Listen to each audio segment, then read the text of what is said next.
জীবনটা আবার প্রথম থেকে শুরু হলে দারুণ হতো, সব ভুলগুলো শুধরে নিতে পারতাম।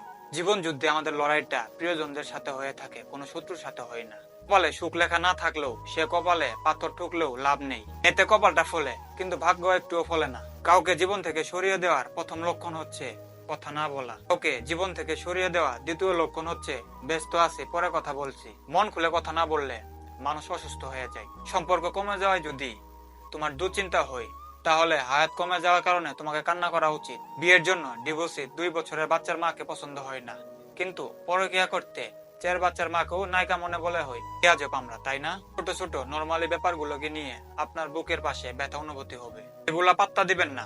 দেখবেন আপনি ভালো থাকবেন, আপনিও একজন কারো না কারো কাছে প্রিয় মানুষ হবেন। আপনার সাথে কথা বলতে না পারলে সে অস্থির হয়ে যাবে, অফলাইনে থাকলেও তার চিন্তা হবে। আপনার সাথে কথা বললে তার মন ভালো হয়ে যাবে। হ্যাঁ, এত প্রিয় মানুষই হবেন আপনি। অপেক্ষা করুন, দিন আপনার